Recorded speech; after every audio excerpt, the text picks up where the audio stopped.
할렐루야. 어느 집사님이 그런 말씀을 하시더라고요. 본인이 점심 식사를 하고 주차장에 이렇게 나왔을 때 자기 차 앞에 다른 차가 가로막고 있으면 마음이 되게 편안해진답니다. 앞에 가로막고 있는 차가 없으면 집에 갈까 말까를 고민하는데, 가로막혀 있으면 꼼짝없이 오늘은 찬양 예배를 드리고 가야 되겠구나 라고 생각이 드니까 그냥 마음의 평안이 이렇게 찾아온다는 거죠. 여기 계시는 분들은 차가 막혀서 계시는 분들은 아니시죠?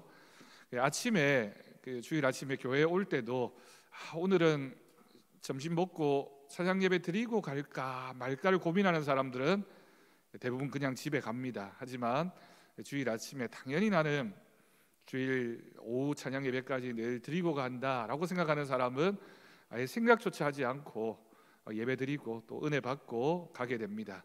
그런 마음에 어떤 마음이 있는지 우리가 늘 하나님 앞에 예배 드리는 일이 가장 큰 기쁨이고 하나님 말씀 듣는 일이 우리의 삶의 은혜가 되는 시간이 되었으면 좋겠습니다. 오늘 말씀의 제목이 짐승과 미녀입니다. 예전에 만화 영화가 이런 제목의 만화 영화가 있었죠. 더 뷰티 앤 비스트인가 그런 제목이 있었습니다.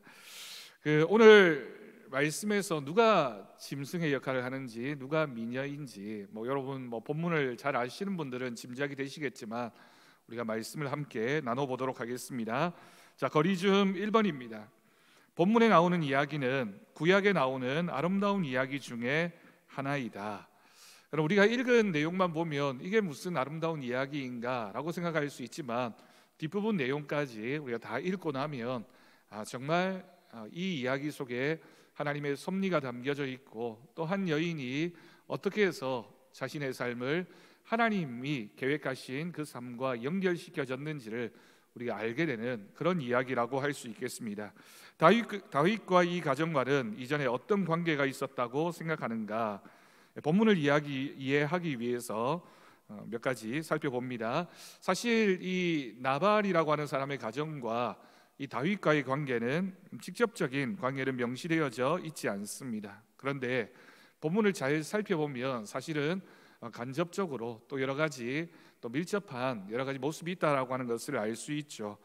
첫 번째가 다윗의 무리와 이 나발의 목자들 사이에 비공식적인 보호 관계가 있었다라고 하는 겁니다.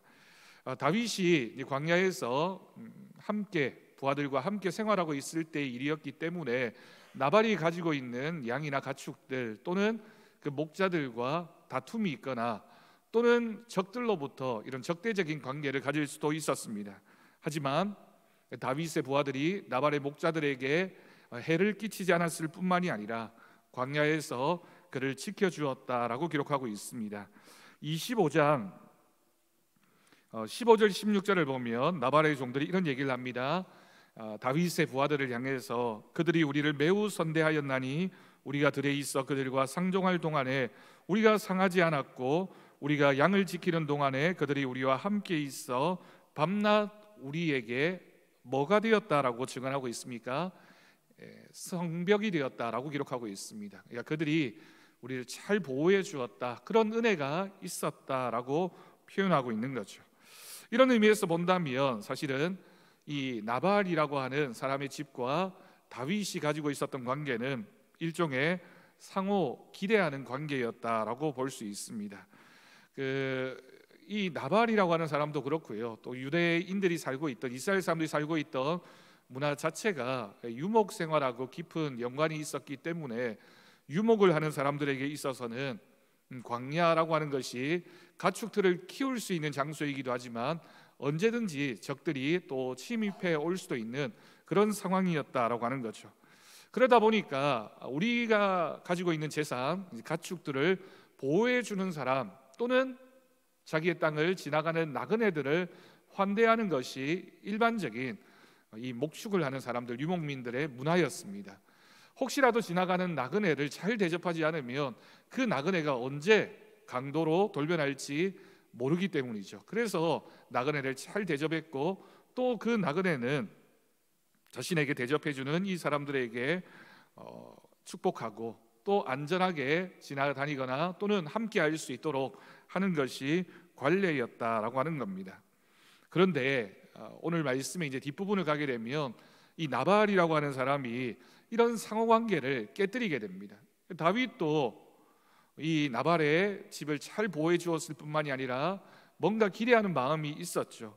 하지만 이 나발은 다윗을 향해 계급적인 무시로 반응하게 됩니다. 25장 10절을 보면 나발이 다윗을 어떻게 표현하고 있냐면 요즘 각기 주인에게서 억지로 떠나는 종이 많다. 이 말의 뜻은 사울과 다윗의 관계를 이미 나발도 알고 있었기 때문에 다윗을 향해서 너는 내 상전인 사울 왕을 도망쳐 나온 그런 종의 모습이 아니냐라고 멸시하고 있는 나발의 말이 기록되어져 있다라고 하는 겁니다. 이제 정리합니다. 나발과 다윗의 관계는 상호 서로에게 도움이 될 만한 그런 우호적이고 유대적인 관계여야 하지만 나발이 다윗을 그렇게 생각하지 않았다라고 하는 것을 알 수 있습니다. 자, 2번, 3번을 보겠습니다. 2번을 보면 우리가 나발이라는 사람을 보았을 때 어떤 인상을 주는 사람인가? 나발이라고 하는 이름도 별로 아름답게 느껴지지 않네요, 그죠? 나발이라는 사람이 어떤 인물인지 오늘 본문을 보면 몇 가지로 소개하고 있습니다. 25장 10절과 11절을 보면요, 교만하고 무례한 사람이다라고 하는 것을 알 수 있습니다. 조금 전에 우리가 읽었던 것처럼 다윗이 누구냐? 이새의 아들이 누구냐? 요즘 주인에게서 도망치는 종들이 많다, 이렇게 표현하면서 다윗을 도망친 종으로 격화시키고 있고 의도적으로 그의 정체성과 명예를 부정하고 있습니다. 너는 떠돌아다니는 사람이 아니냐? 나는 이렇게 안정되고 이만큼 부를 가지고 있는 사람이다 라고 하는 그런 교만한 무례한 마음을 표현하고 있다라고 하는 거죠. 여러분, 나발이 그러면 다윗이 백성들로부터 그래도 많은 인정을 받는 사람이라는 걸 몰랐을까요? 알았습니다. 알았지만 알았으니까 이새라고 하는 이름도 들먹이고 있고 다윗이라는 이름도 이미 알고 있다. 사울과 다윗의 관계를 알고 있는 관계였다라고 하는 거죠. 두 번째는 나발이 어떤 사람이었냐면요, 이름처럼 어리석고 완고한 사람이었다라고 하는 겁니다. 그럼 나발이라고 하는 이름의 뜻이 이 사람이 어떤 사람인지를 분명하게 보여줍니다. 나발이라고 하는 이 이름의 히브리어의 원래 뜻은 어리석은 자라는 뜻을 가지고 있습니다. 어리석은 자라고 하는 건 순화해서 이렇게 표현한 거지, 욕설로 표현하면 바보다 이런 뜻이죠. 아무것도 모르는 사람, 이런 뜻을 가지고 있습니다. 여러분, 여기에 어리석다라고 하는 것은 단순히 머리가 나쁘다라는 정도가 아니라 도덕적으로, 영적으로 어리석다라는 뜻을 가지고 있습니다. 여러분, 우리가 학력이 좀 부족하거나 또는 지식이나 경험이 좀 부족해도 믿음 생활을 하면서 하나님이 주시는 지혜를 가질 수 있잖아요. 영적인 지혜가 세상적인 지식보다 훨씬 더 귀하고 값어치 있는 겁니다. 나발은 이름 그대로 어리석은 사람이었는데 그냥 어리석었다라는 정도가 아니라 영적으로 무지한 사람이었다. 하나님께서 다윗을 어떻게 생각하고 있는지 몰랐다라고 하는 겁니다. 심지어는 여러분 25장 25절을 봅니다. 25장 25절을 보면 그의 아내였던 아비가일조차도 남편을 가리켜서 뭐라고 표현하고 있냐면요, 그의 이름이 그에게 적당하다. 나발이라고 하는 이 어리석은 자라는 이름이 그 사람에게 적당하다라고 아내가 이야기할 정도의 그런 어리석은 모습을 가지고 있었다라고 하는 겁니다. 세 번째는 나발이 어떤 사람이었느냐? 부유하지만 인색한 사람이었습니다. 여러분, 부유한 거하고 인색한 거는 사실 별 상관이 없습니다. 부유하면서 넉넉한 사람이 있고 인색한 사람이 있고요.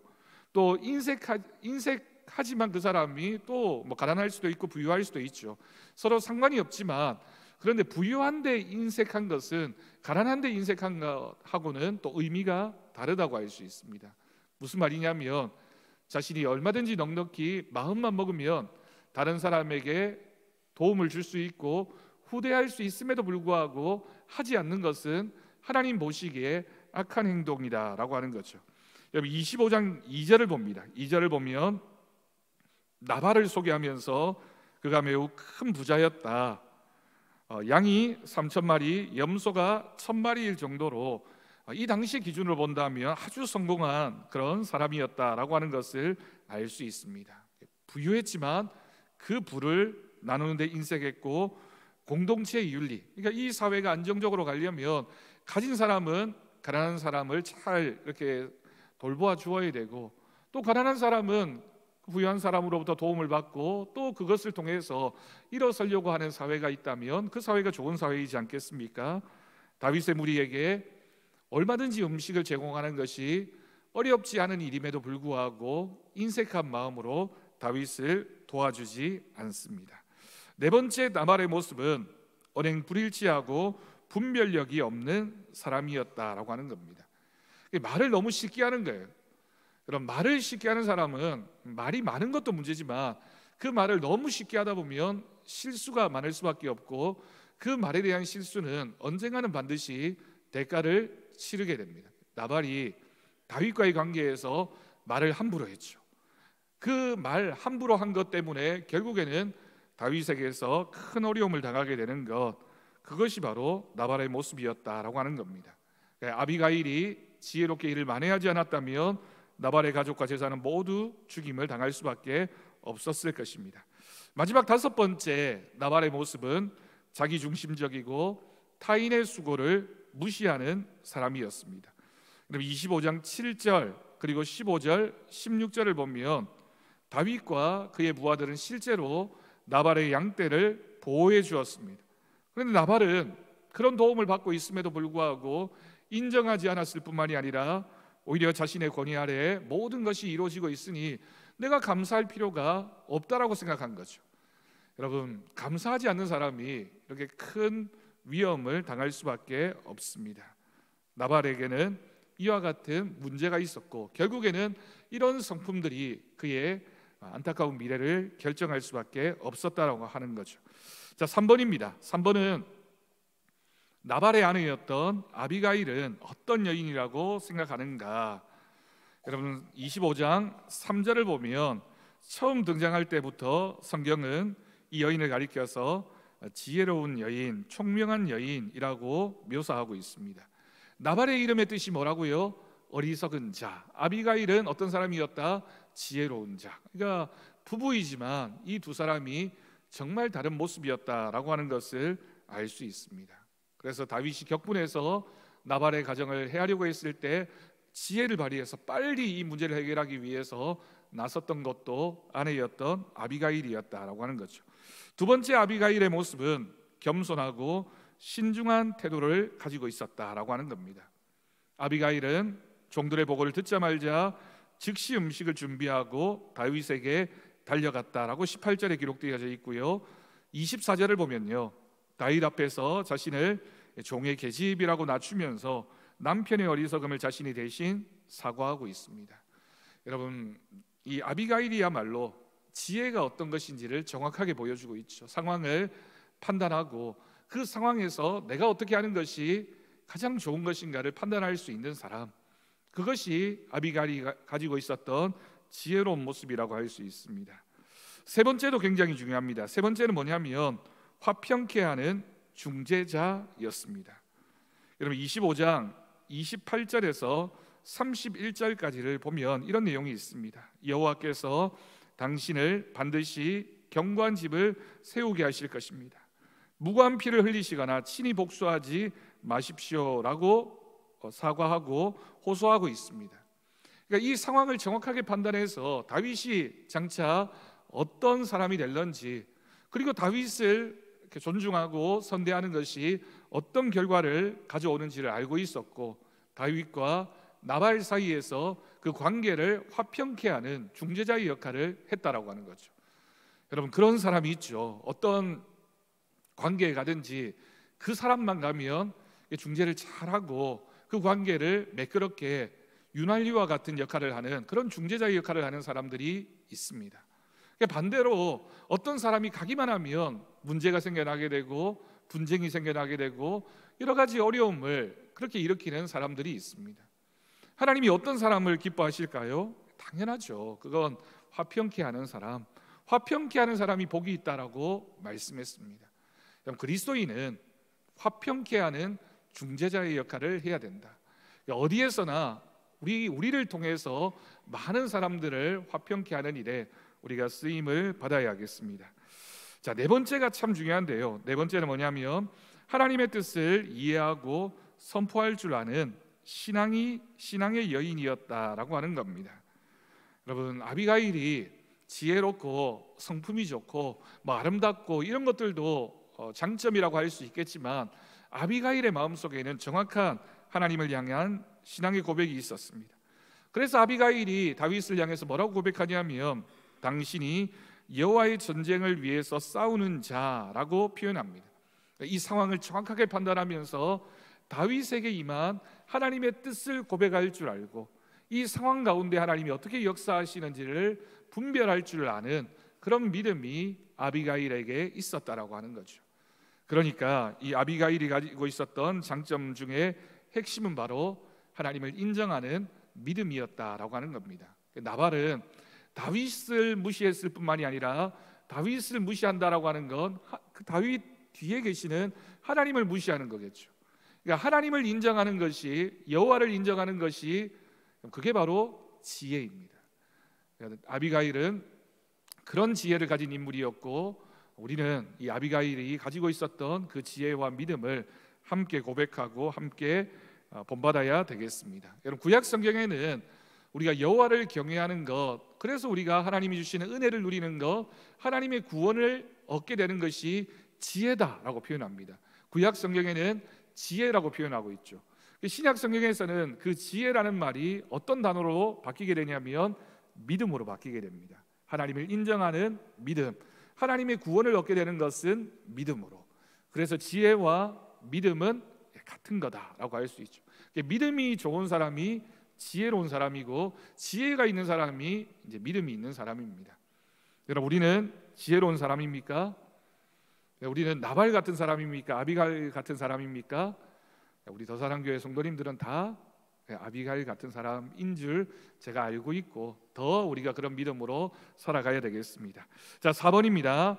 도움을 요청하면서 다윗은 부하들에게 무엇이라고 일렀는가? 여러분이 다윗의 말을 전하는 사람이라고 생각하고 다윗의 의도를 그대로 전해보라. 제가 쭉 설명을 드릴까요? 존중합니다. 일단 너는 평강하라 라는 말로 시작해서 나발의 지위와 권위를 인정하고 있고요, 또 예전에 경험했던 그 기억을 환기하라 라고 이야기합니다. 내 목자들이 우리와 함께 있었을 때 우리가 해하지 않았고 너를 보호해 주었다. 그리고 증거를 제시하죠. 내 소년들에게 물어보라 라고 하면서 정말 실제로 어떤 일이 있었는지를 한번 살펴보라 라고 요청을 했고요, 또 겸손하게 요청합니다. 너의 손에 있는 대로 주기를 원한다. 요구가 아니라 간청하고 있는 태도로 대화를 시도하고 있습니다. 마지막으로 상호 기대하고 있죠. 호의에 대한 보답. 그러니까 나도 너를 위해서 이와 같은 역할을 했던 것처럼 너도 나에게 이것을 해주기를 원한다라고 하는 이런 정중한 말을 통해서 다윗은 접근하고 있습니다. 그러니까 우리가 어떤 관계이든지 오늘 말씀에서 기록되어진 다윗처럼 늘 상대방을 존중할 줄 알고 정중하게 대하면서 하나님이 이 관계 속에서 뭘 이루어 가기를 원하시는지 우리가 겸손하게 그 뜻을 알고 살펴가야 되겠습니다. 자, 5번입니다. 나발과 아비가일 이야기의 초점은 어디에 있다고 생각하는가? 여러분, 핵심을 얘기하면요, 나발과 이 아비가일 이야기의 초점은 지혜와 중재를 통한 하나님의 구속의 역사, 이렇게 표현할 수 있습니다.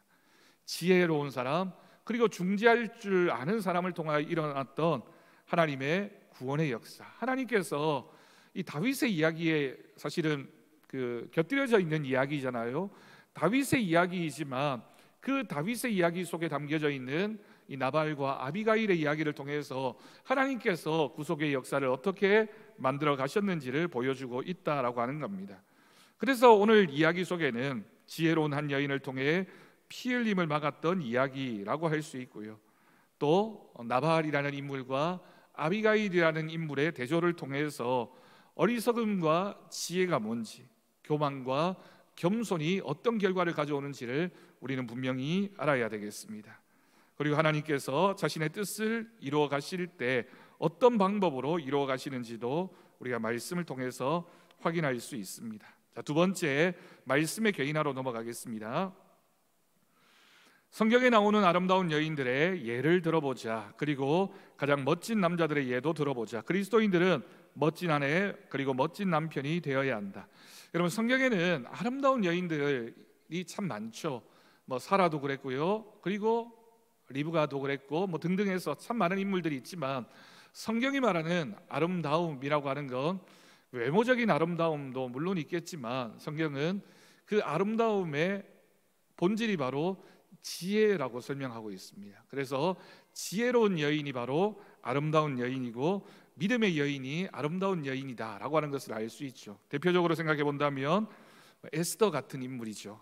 자신이 가지고 있는 미모도 아름다웠지만 하나님의 부르심 앞에서 자신의 생명을 걸고 하나님의 뜻을 이루려고 했던 그 믿음은 더욱 아름다운 믿음이었다라고 할 수 있습니다. 예수님의 어머니였던 마리아도 마찬가지입니다. 그죠? 마리아가 하나님의 말씀을 듣고는 순종합니다. 자신의 생명을 걸고 순종했을 때 하나님의 뜻을 이루는 여인이 될 수가 있었습니다. 멋진 남자들도 많이 있습니다. 뭐 다윗도 있고요, 요셉도 있고요, 보아스도 있습니다. 근데 이런 사람들의 공통점이 뭘까요?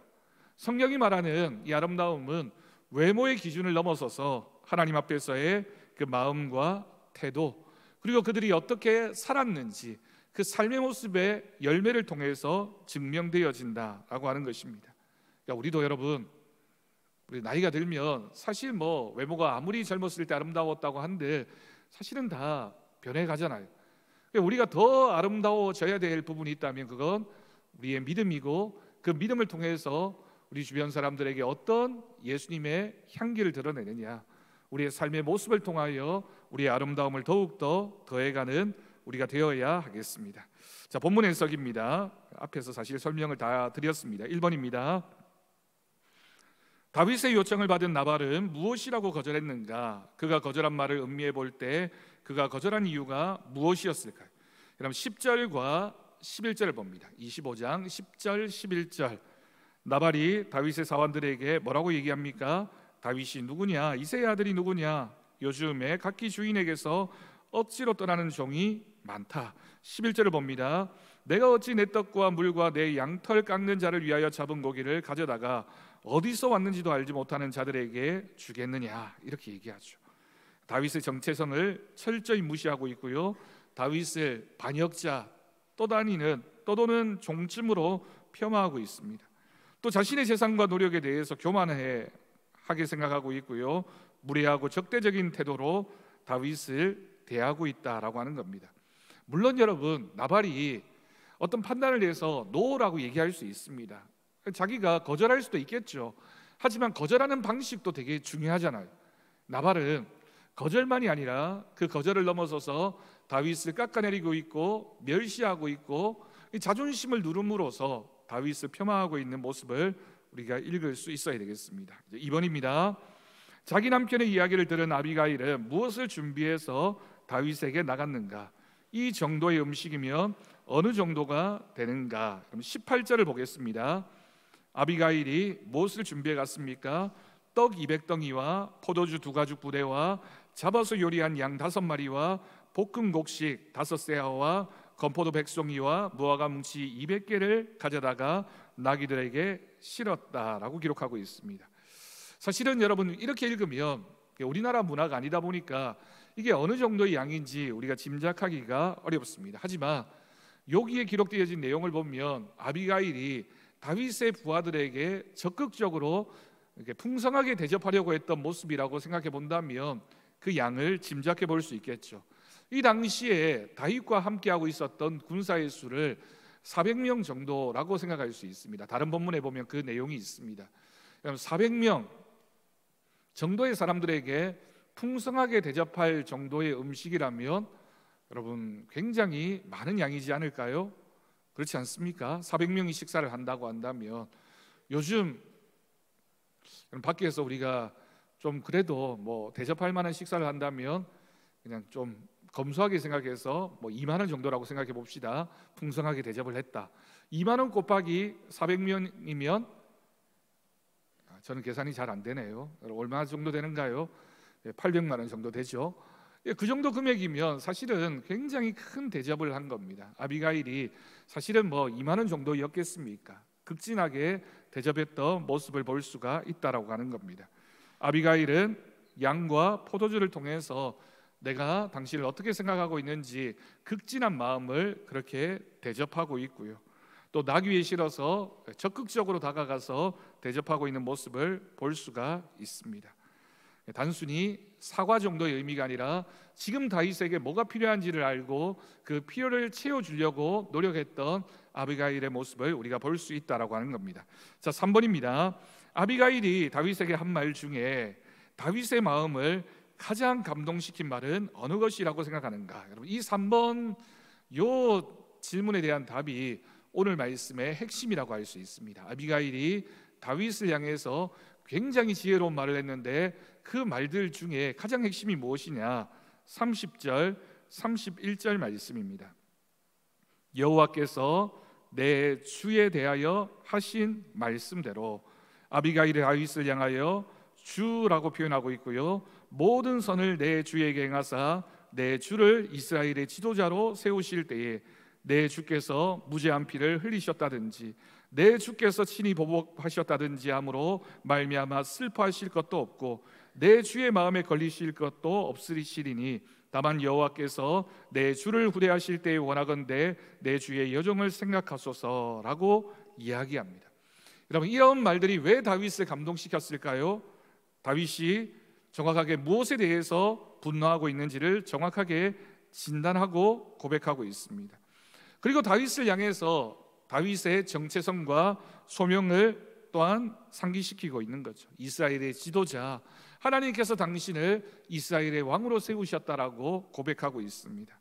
또한 세 번째로 생각해 보면 양심의 가책 이런 표현들을 통해서 당신이 이제 왕의 자리에 오르게 될 때에 혹여라도 이 일 때문에 다른 사람들로부터 어떤 항의를 받거나 또는 당신의 어떤 행동에 실수가 없기를 바란다라고 그렇게 표현하고 있습니다. 겸손하고 지혜로운 표현으로 감정이 아니라 신앙의 고백을 통하여 다윗을 설득하고 있는 모습을 우리가 알 수 있습니다. 자, 4번입니다. 남편을 대하는 아비가일의 지혜는 무엇일까요? 여러 가지가 있지만 남편의 어리석음을 직접 비난하지 않고 중보자로서 어떻게 하든지 남편과 다윗 사이를 중재하려고 노력합니다. 아비가일의 중재는 그저 말로만이 아니라 어떤 꾀나 어떤 방법이 아니라 하나님의 말씀에 입각해서 중재하려고 하는 모습을 우리가 볼 수가 있습니다. 그리고 직접적인 충돌을 피하고 또한 전략적으로 움직이고 있고요. 남편에 대해서 정확하게 알고 있고 남편의 실수까지 대신 자신의 책임으로 돌리면서 다윗에게 적극적으로 사과하고 있습니다. 우리가 이 일을 통해서 지혜로운 사람이 어떤 역할을 해야 하는지, 우리가 믿음의 사람은 하나님이 주신 지혜로 평화를 만들어가는 사람이다, 잘 중재하는 사람이다라는 사실을 우리 다시 한번 생각해야 되겠습니다. 자, 5번입니다. 나중에 이제 아비가일이 다윗의 아내가 되죠. 다윗이 아내로 삼고 싶어하는 여인이었다. 이 여인의 매력은 무엇일까? 아비가일은 그리스도의 신부의 모습이라고 할 수 있다. 아비가일의 모습을 통하여 우리가 어떤 모습을 발견할 수 있습니까?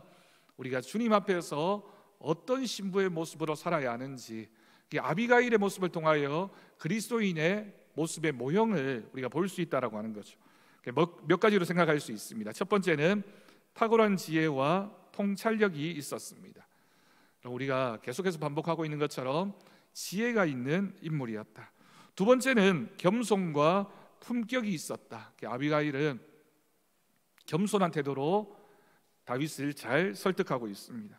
세 번째는 중재와 평화의 능력이 있었습니다. 어디를 가든지 평화를 전하는 사람의 역할을 해야 됐다라고 하는 거죠. 네 번째로 영적 분별력이 있었습니다. 근데 지금 당장 일어난 일뿐만이 아니라 이 일을 통하여 다윗이 어떤 사람이 될 것인가, 다윗을 하나님의 왕으로 바라볼 수 있는 영적인 분별력이 있었다라고 하는 거죠. 우리가 아비가일을 통해서 단순한 외적인 모습만이 아니라 하나님의 뜻을 이루어가고자 하는 지혜와 아름다움이 우리 가운데 있어야겠습니다. 자, 생활의 적용 여러분 한번 대답해 보십시오. 가정생활에서 지혜로운 부부들의 생활은 어떻게 이루어지고 어리석은 부부들의 생활은 어떻게 이루어지는가를 이야기해 보자. 존중과 화평과 지혜가 있어야겠습니다. 두 번째, 참으로 아름다운 여인의 모습은 어떤 모습인가? 가장 멋진 남자의 모습은 어떤 모습인가? 당신의 아내나 남편을 이런 남편, 이런 아내로 만들어 가도록 노력하자. 그럼 사실은 여러분, 나 스스로 만들어지는 모습도 있지만 우리가 서로를 만들어가는 모습이 가정 안에 있습니다. 부모가 자식을 만들고요, 또 자식을 통해서 부모가 세워지고요, 남편이 아내를 만들어가고 아내도 남편을 만들어가는 겁니다. 서로가 서로에게 좋은 믿음의 배우자가 되어질 수 있도록 서로를 존중하고 또 서로 화평하게 화목하게 하나님이 주신 가정을 만들어 가야 되겠습니다. 오늘의 결단, 사랑은 당신 안에 담고 있는 것이다. 당신의 마음이 그리고 자세와 행동이 사랑을 만들어가는 것이다. 그리스도의 멋을 지닌 사람이 되려면 어떤 면을 개발해야 할까를 이야기하고 서로를 위하여 기도해 주도록 하자. 여러분, 우리가 5월 가정의 달을 지났지만 우리의 가정에서 하나님이 주시는 지혜, 하나님이 주시는 평안이 우리 모든 성도들의 가정 가운데 더욱더 풍성하게 넘쳐날 수 있도록 하나님을 향한 믿음과 지혜를 가지고 가정생활 우리가 잘 만들어가는 우리 더사랑교회 성도들 되기를 주님의 이름으로 축복합니다. 우리 찬송가 488장 함께 찬양하겠습니다. 488장입니다.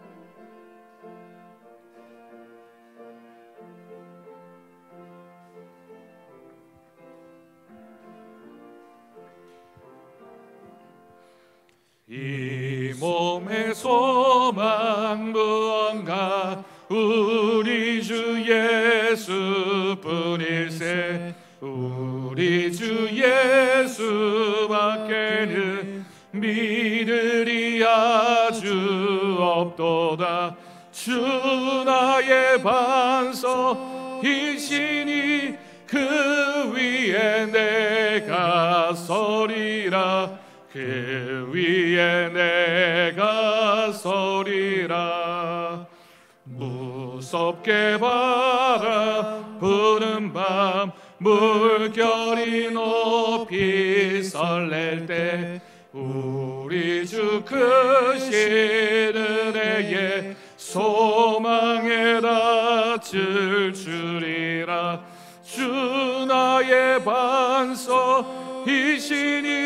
그 위에 내가 서리라. 그 위에 내가 서리라. 세상에 믿던 모든 것 끊어질 그날 되어도 구주의 언양 비싸와 내 소망 더욱 크리라. 주 나의 반석이시니 그 위에 내가 서리라. 그 위에 내가 서리라. 바라던 천국 올라가 하나님 앞에 배울 때 구주의 의를 힘입어 어여시 바로 서리라. 주 나의 반석이시니 그 위에 내가 서리라. 그 위에 내가 서리라. 우리 함께 잠시 합심하여 기도하겠습니다. 하나님 앞에서 우리는 지혜의 사람이 되어야 하고 또 믿음으로 화평하게 잘 중재하며 하나님의 뜻을 이루어가는 삶을 살아야 하겠습니다. 하나님께서 우리에게 주신 사명이 있습니다. 우리가 하나님을 사랑하는 그 마음을 가지고 우리의 가정, 우리의 이웃을 사랑으로 섬기며 주신 사명을 잘 감당해 가야 하겠습니다. 또 오늘 이제 화요일에 있게 되는 대통령 선거를 통해서 하나님께서 이 나라를 불쌍히 여겨주시고 이제 더 이상 분열하지 않고 통합되어지는 한 나라의 귀한 비전이 하나님의 뜻 가운데 이루어질 수 있는 그런 귀한 선거와 그 결과를 우리 모두가 함께 받아들이며 더욱더 기도하는 우리 한국교회가 되어질 수 있도록 이 시간 잠시 합심하여 기도하겠습니다. 아버지 하나님, 주님의 뜻을 고백하며 믿음으로 나아갑니다. 우리의 삶 가운데 역사하시는 하나님, 우리가 하나님 앞에서 귀한 믿음과 지혜를 가지고 우리의 가정과 우리의 이웃들과의 관계, 또한 우리 교회를 향한 하나님의 뜻을 고백하며 믿음으로 나아가기를 원합니다. 주님께서 우리를 불러주시고 은혜로 채우셨습니다. 하나님, 우리가 그 사랑, 그 믿음, 그 은혜를 소망하며 주님 뜻 가운데 살아가기를 원합니다. 하나님, 우리를 사용하여 주시고 주님의 선하신 뜻에 지혜롭게 겸손하게 주님의 뜻을 이루어가는 성실한 믿음의 사람들 되게 하여 주옵소서. 이번 한 주간도 주님의 뜻 가운데 살아가기를 원합니다. 주님의 뜻이 이루어지기를 원합니다. 하나님, 이 나라에 귀한 일꾼을 세워주시고 하나님 또한 그 일꾼을 통하여 이 나라가 이제 분열을 극복하고 새롭게 통합된 모습으로 주님의 뜻을 이루어갈 수 있게 주님 역사하시고 주장하여 주옵소서. 주님의 뜻이 온전히 이루어지기를 원합니다. 주의 말씀 앞에서 한국교회가 깨어 기도하게 하시며 새로워지는 회복의 역사를 경험할 수 있도록 주님 도와주옵소서. 주님 주장하여 주옵소서. 우리 주 예수 그리스도의 은혜와 하나님 아버지의 극진하신 사랑하심과 성령님의 돌보시고 교통하심이 오늘 말씀 기억하며 주님 앞에 겸손하게 지혜와 믿음으로 살아가기로 결단하는 우리 사랑하는 성도들 위해, 성도들의 가정 위에, 사랑하는 더사랑교회 위에, 이 나라 이 민족 열방 가운데 이제부터 영원까지 함께 하시기를 간절히 축원하옵나이다. 아멘. 다 함께 일어나셔서 결단 찬양 함께 찬양하시겠습니다.